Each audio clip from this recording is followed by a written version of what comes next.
Okay, so this is one of the health concerns in my neighborhood. It's a huge cell phone tower. As you can see, it's really close to a lot of houses.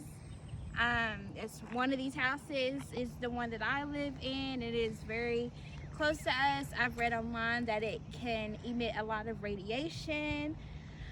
It is harmful for women who are pregnant, and there have been studies to try to link cell phone towers and cancer, but nothing has been found.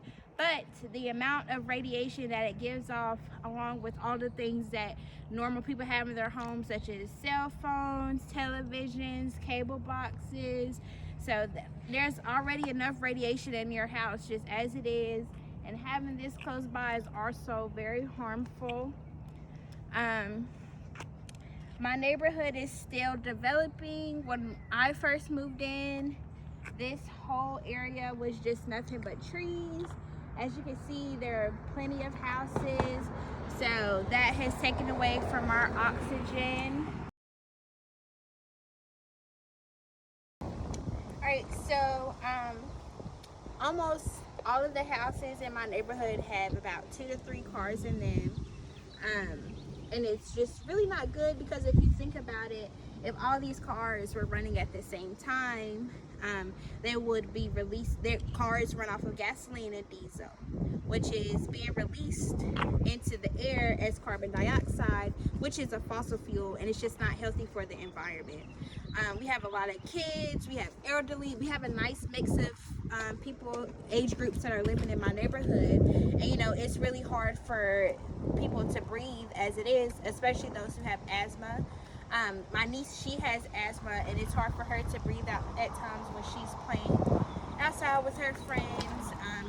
I noticed that she has to come in a lot to get her inhaler, but when we're at parks and stuff, it's just not as bad. So on top of like us having that radiation tower, all the fossil fuels, it's just not a very healthy environment.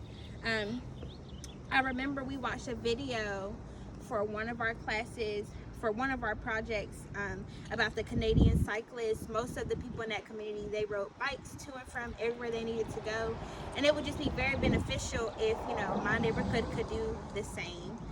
It would just improve the quality of air that we have just as a community, instead of driving our cars to and from everywhere we need to go, because there are grocery stores nearby, convenience stores that we could get to quite easily through bike or just by simply walking instead of driving a car. So it's healthy for our bodies, because our bodies are getting exercise, and just not burning the fossil fuels just is improving the quality of air. But yeah, so another way that we could improve the quality of air we have is by planting way more trees, just more plants in general. We have a couple of trees in our yard. We also have a few house plants inside. But yeah, we could do like a community garden, getting the whole community involved, the kids involved, because they will get really excited to grow things from a seed and just try new fruits and vegetables, and it'll just be a healthier type of living if we just were able to come together and do something like that. And overall, everyone would just be healthier. But yeah, that's my community. Have a good evening.